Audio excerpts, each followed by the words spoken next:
Hi friends, I am science educator from Sumer academy. दोस्तों, NCERT practice set की आज ये नेक्स्ट सीरीज हमको लग रहा है थर्ड होगा। तो आज आप लोगों के साथ हम लोग इसकी प्रैक्टिस करेंगे और चैप्टर का नाम है reproduction in plants and animal. आइए साथियों, मैंने बताया था पहले ही कि हम लोग प्रैक्टिस सेट देख रहे हैं अभी। एक पूरा क्लास 10 के बेस्ट रेफरेंस बुक से और एनसीईआरटी की बुक से क्लास 10 के बेस्ट वो ये है क्वेश्चंस। तो हम लोग उसको क्वेश्चंस कर रहे हैं। आज ये नेक्स्ट सीरीज है। तो आइए साथियों शुरू करते हैं क्वेश्चंस की इस सीरीज को। थोड़ा सा मैं इसको जूम कर दूं। ठीक है साथियों, चलिए साथियों पढ़ते हैं, देखते हैं फर्स्ट क्वेश्चन क्या है। पौधों में अलैंगिक जनन होता है। साथियों ये पहला, ये चैप्टर थर्ड क्या है, reproduction in plants and animal. पौधों तथा जंतुओं में जनन, ठीक है। उसकी मोड क्या क्या होते हैं, मेथड क्या क्या होते हैं, पढ़ते देखते हैं। पहला क्वेश्चन, पौधों में अलैंगिक जनन होता है। पहला ऑप्शन युग्मकों के संयोजन से, सेकंड ऑप्शन बिना युग्मकों के संयोजन से, थर्ड किसी एक युग्मक के वर्धन से, फोर्थ दैहिक कोशिकाओं से। तो बताएं साथियों, पहले क्वेश्चन का आंसर क्या हो जाएगा। पौधों में अलैंगिक जनन किससे होता है। अलैंगिक जनन मतलब क्या है, ए सेक्सुअल रिप्रोडक्शन। तो अलैंगिक जनन कैसे होता है, दैहिक कोशिकाओं से। ऑप्शन नंबर 4 हो जाएगा इसका सही आंसर। क्वेश्चन नंबर फर्स्ट का option number 4। Question number second क्या है, लैंगिक जनन के लिए आवश्यक है, यानी सेक्सुअल रिप्रोडक्शन के लिए क्या जरूरी है, क्या नेसेसरी है। अर्धसूत्री विभाजन, असूत्री विभाजन, कलिकोत्पादन, इनमें से कोई नहीं। बताएं फ्रेंड्स, लैंगिक जनन के लिए क्या आवश्यक है, अर्धसूत्री, असूत्री। तो इसका राइट आंसर क्या हो जाएगा, ऑप्शन नंबर ए, अर्धसूत्री विभाजन। साथियों अर्धसूत्री विभाजन, सूत्री विभाजन आप शायद कुछ साथी नहीं जानते होंगे, तो मैं अभी थोड़ा 1 मिनट का समय लेके थोड़े से एक्सप्लेन ब्रीफ आपको बता देता हूँ कि अर्धसूत्री विभाजन क्या होता है। इसके जैसे नाम से ही पता चल रहा है कि अर्धसूत्री यानी कि क्रोमोजोम्स को हम सूत्री बोलते हैं। तो सूत्रों का आधे में बढ़ जाना ही क्या कहलाता है, अर्धसूत्री। यानी कि हमारे बॉडी में 2 तरह की सेल्स पाई जाती हैं, या हमारी बॉडी क्या ऑल ऑर्गेनिजम्स में, जितने भी ऑर्गेनिजम्स हैं सभी में 2 तरह की सेल्स पाई जाती हैं। एक सोमैटिक सेल्स बोलते हैं जिसे दैहिक कोशिका बोलते हैं, और एक सेक्स सेल्स बोलते हैं जिसे लैंगिक कोशिका बोलते हैं, ठीक है। तो जो सेक्स सेल्स होती हैं, लैंगिक सेल्स होती हैं, उनमें क्या होता है अर्धसूत्री विभाजन, उसको मियोसिस बोलते हैं, मियोसिस। और जो बाकी हमारी एक्सेप्ट सेक्स सेल्स जो होती हैं, बाकी हमारी जो बॉडी के जितने भी सेल्स होती हैं सोमैटिक सेल्स, उनको उसमें क्या होता है सूत्री विभाजन, यानी कि माइटोटिक डिवीजन होता है, ठीक है। तो लैंगिक जनन के लिए क्या होता है, अर्धसूत्री विभाजन जरूरी होता है। जब मैं ये चैप्टर अभी हो सकता है नेक्स्ट क्लास, इसके बाद साथियों थ्योरी वाली जो क्लास होगी वो आपकी सेल निर्माण पे ही, सेल फॉर्मेशन पे ही होगी। तो उसमें हम लोग डिटेल में इसको देखेंगे कि what is the meiosis division and mitotic division. Next question देखते हैं। क्वेश्चन नंबर थर्ड क्या है, द्विनिषेचन पाया जाता है। द्विनिषेचन यानी कि बाय फर्टिलाइजेशन किस में पाया जाता है। क्वेश्चन ऑप्शन नंबर फर्स्ट, सभी जंतुओं में, सभी पादपों में, आवृत्तबीजी पौधों में, केवल जलीय पौधों में। क्वेश्चन नंबर थर्ड का ऑप्शन बताएं, आंसर क्या हो जाएगा। तो केवल आवृत्तबीजी पौधों में, ऑप्शन नंबर थर्ड, ठीक है। अब 2 तरह के पौधे होते हैं, आवृत्तबीजी, अनावृत्तबीजी।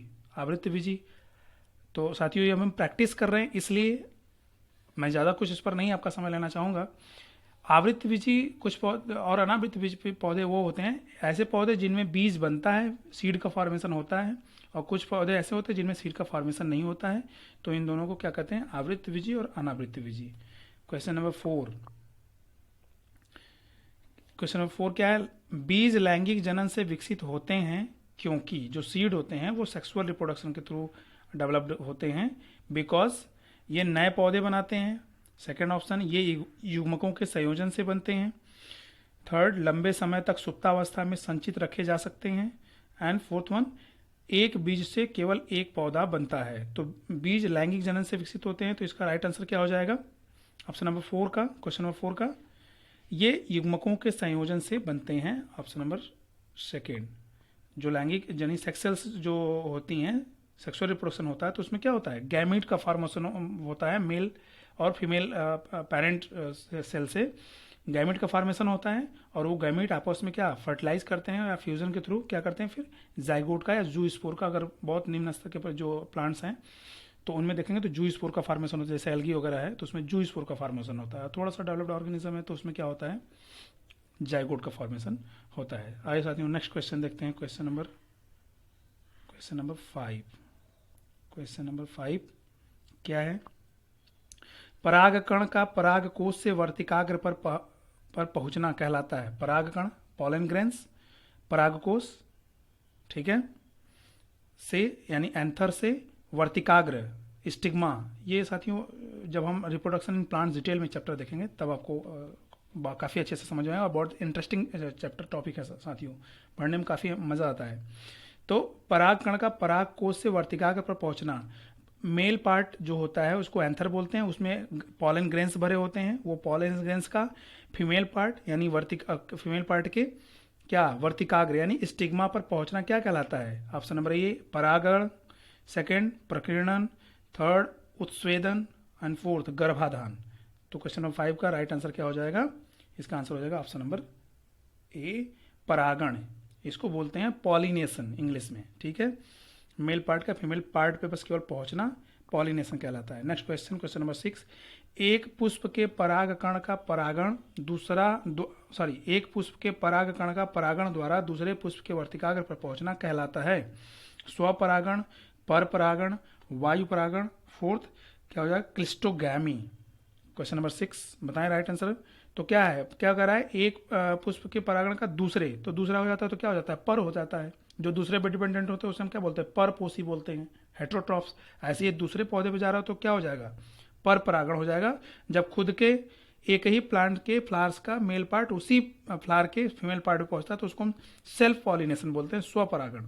लेकिन जब दूसरे पे जाता है तो हम उसको क्या बोलते हैं? क्रॉस पॉलिनेशन बोलते हैं। Option number 2। नेक्स्ट क्वेश्चन क्या है साथियों? 7। वायु परागण किस पौधे में होता है? वायु परागण तो चमेली में, सेकंड वैलिसनेरिया में, थर्ड गेहूं में, फोर्थ सरसों में। बताएं क्वेश्चन नंबर 7 का राइट आंसर क्या हो जाएगा? वायु परागण यानी एयर पॉलिनेशन किस एयर के मीडियम से किस में होता है पॉलिनेशन? तो इसका राइट आंसर क्या हो जाएगा? गेहूं में। ऑप्शन नंबर 3 जो होता है, गेहूं में एयर पॉलिनेशन होता है। Question number 8। परागकण उत्पन्न होते हैं पॉलन ग्रेन्स कहाँ से उत्पन्न होते हैं? ऑप्शन ए अंडाशय से, परागकोश से, पुतंतु से, वर्तिकाग्र में। तो कहाँ से? अंडाशय में होते हैं, परागकोश में होते हैं, पुतंतु में होते हैं, वर्तिकाग्र में होते हैं। तो इसका राइट आंसर क्या हो जाएगा? परागकण है तो किसमें? परागकोश में, ऑब्वियसली। ऑप्शन नंबर 2 परागकोश में होते हैं, ठीक है, इनका formation. Next question, question number 9। निषेचन कहते हैं फर्टिलाइजेशन इंग्लिश में। What is the fertilisation? नर व मादा युग्मकों के संयुग्मन को, fusion of the male and female gametes, antipodal कोशिकाओं के मिलने को, थर्ड की 3 केंद्रकों के मिलने को, फोर्थ इनमें से किसी को नहीं। तो फर्टिलाइजेशन किसको बोलते हैं? तो फर्टिलाइजेशन बोलते हैं नर व मादा युग्मकों के संयुग्मन को, यानी fusion of the male and female gamete called fertilisation. Option number A यानी फर्स्ट। नेक्स्ट क्वेश्चन साथियों, इसमें ज़्यादा क्वेश्चंस नहीं है, मुश्किल 19-20 क्वेश्चंस होंगे, तो हम लोग फटाफट देख लेते हैं। नेक्स्ट क्वेश्चन क्या है? यदि एक पुष्पी पादप में गुणसूत्रों की द्विगुणित संख्या 12 है तो 6 गुणसूत्र होंगे। Very easy question. क्या हो जाएगा? बीजांड की कोशिकाओं में, भ्रूणपोष कोशिकाओं में, बीजपत्री कोशिकाओं में, प्ल्यूम्यूल की कोशिकाओं में। अगर क्या करें, पादपों में गुणसूत्रों की संख्या अगर 12 है तो 6 गुणसूत्र यानी हाफ हो गए। तो हाफ गुणसूत्र किसमें होते हैं? बताएं साथियों, किसी को पता है तो बताएं। तो ये होते हैं बीजांड की कोशिकाओं में, बीजांड।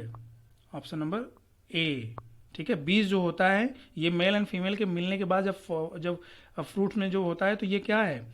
ये है आपका 2n। बीज जो होता है, बीज पर जो होता है वो 2n नंबर है, यानी कि उसमें क्रोमोसोम्स डबल होते हैं डिप्लॉयड में, और बीजांड जो होता है उसमें हैप्लॉयड होते हैं, हाफ क्रोमोसोम्स होते हैं। Next question number 11। बीजों का बीजावरण विकसित होता है, जो सीड होते हैं उनके सीड कोट कहाँ डेवलप होते हैं? बीजाणु से। किससे डेवलप होते हैं? बीजाणु से, भ्रूणपोष से, अध्यावरण से और अंडाशय से। तो क्वेश्चन नंबर 11 का आंसर बताएं। तो क्या होगा? अध्यावरण से। ऑप्शन नंबर 3 अध्यावरण से डेवलप्ड होते हैं बीजों का बीज आवरण यानी सीड कोट।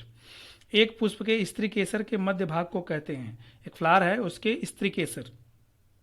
वर्तिकाग्र यानी फीमेल पार्ट को क्या कहते हैं? वर्तिकाग्र, वर्तिका, अंडाशय, बीजांड, ये सभी पार्ट तो साथियों ऐसे फीमेल के ही पार्ट हैं, लेकिन स्त्री केसर पूछ रहा है। पुंकेसर भी नाम ने सुना था। पुंकेसर क्या है? जो पुरुष का जहाँ पे वो पॉलन ग्रैंड्स बनता है उसको हम पुंकेसर बोलते हैं। तो ऐसे ही स्त्री केसर किसको बोलते हैं? क्वेश्चन नंबर 12 का आंसर क्या हो जाएगा? वर्तिकाग्र को हम क्या बोलते हैं? स्त्री केसर बोलते हैं। ठीक है, स्टिग्मा। नेक्स्ट क्वेश्चन 13, निषेचन के बाद पुष्प का कौन सा भाग फल में बदल जाता है? जब फर्टिलाइजेशन हो जाता है पॉलन ग्रेन्स और किसका? ओव्यूल्स का। ठीक है, फीमेल पार्ट ओव्यूल्स का जब इनका फर्टिलाइजेशन हो जाता है, आपस फ्यूजन हो जाता है, तो सीड का फॉर्मेशन जो होता है वो किससे होता है? सॉरी, हाँ, के बाद पुष्प का कौन सा भाग फल में बदल जाता है? यानी फ्रूट्स किसके थ्रू बन जाता है, किससे बनता है? पुंकेसर, वर्तिका, अंडाशय और बीजांड। तो क्वेश्चन नंबर 13 का बताएं। तो जो उसका ओव्यूल होता है, अंडाशय जो होता है, वो किस में बदल जाता है? वो फ्रूट में बदल जाता है। यानी हम जो फल खाते हैं वो क्या है? अंडाशय है प्लांट्स का। क्वेश्चन नंबर 14, नर जनन अंगों से संबंधित ग्रंथि है। मेल रिप्रोडक्टिव ऑर्गन से कौन सी संबंधित ग्रंथि है? एपिडिडाइमिस, अधिवृक्क ग्रंथि, प्रोस्टेट ग्रंथि, अग्न्याशय। क्वेश्चन नंबर 14 का आंसर दें। तो नर जनन अंगों से मेल रिप्रोडक्टिव ऑर्गन से कौन सा संबंधित है? ऑप्शन नंबर 3, प्रोस्टेट ग्रंथि। नेक्स्ट क्वेश्चन, क्वेश्चन नंबर 15, नर जनन अंगों से संबंध, सॉरी ये तो हो गया। नेक्स्ट क्वेश्चन, क्वेश्चन नंबर, साथियों हम लोग कौन सा क्वेश्चन किया अभी? Question number 14, third. हाँ, नर अंगों से संबंधित ग्रंथि है। ये क्वेश्चन रिपीट हो गया क्या लग रहा है? हाँ, नर जनन अंगों से संबंधित ग्रंथि है। बताएं, क्वेश्चन रिपीटेड है तो इसका सभी आंसर जान ही रहे। क्या? प्रोस्टेट ग्रंथि।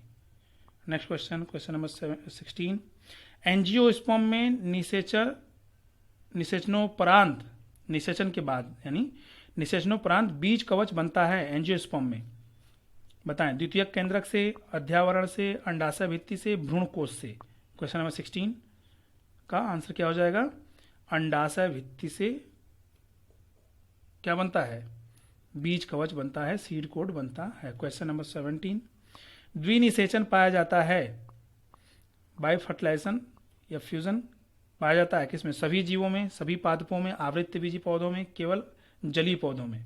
बताएं, क्वेश्चन नंबर 17 का आंसर क्या हो जाएगा? तो आवृत्तबीजी पौधों में क्या द्विनिषेचन पाया जाता है।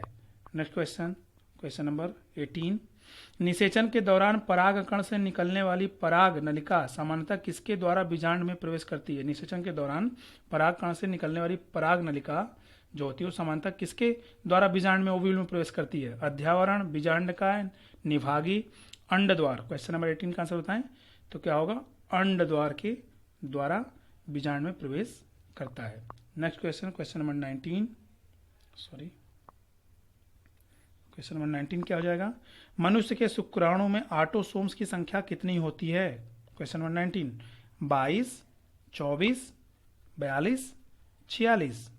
तो बताएं, ऑटोसोम्स दो तरह की साथियों होती हैं, एक सेक्स क्रोमोसोम्स, एक ऑटोसोम्स या ऑटोक्रोमोसोम्स। तो क्या होती हैं?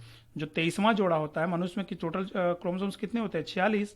अगर जोड़े मिलेंगे पेयर में तो 23 जोड़े हो जाएंगे, 23 दूनी 46।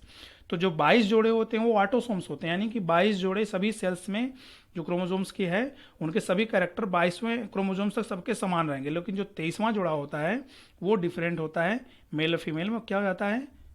मेल फीमेल का पार्ट का वो हो जाता है अलग अलग। 23वां जोड़ा मेल में हो जाता है एक्स और वाई, फीमेल में क्या होता है? एक्स एक्स हो जाता है, जिसको कि हम ऑटोसोम्स बोलते हैं। तो साथियों आज के लिए बस इतना ही इस चैप्टर से, reproduction in plants and animal. तो अभी हम लोग इसके बाद नेक्स्ट लेक्चर देखेंगे कि उसमें कितने एमसीक्यूज हम लोगों को प्रैक्टिस करने के लिए। मोस्ट इंपॉर्टेंट साथियों ये सब क्वेश्चन है जो एग्जाम में पूछे जा सकते हैं, एनसीईआरटी बेस्ड है, तो आप जान ही रहे हैं कि कोई इसमें तो डाउट ही नहीं कि जहाँ पूछे जाए एग्जाम। तो साथियों अगर आपको कंटेंट पसंद आया तो अपने फ्रेंड्स के साथ इसको शेयर करें और लोगों को भी बताएं और चैनल को सब्सक्राइब जरूर करें साथियों। ओके, आइए साथियों आज के लिए बस इतना ही। Thank you.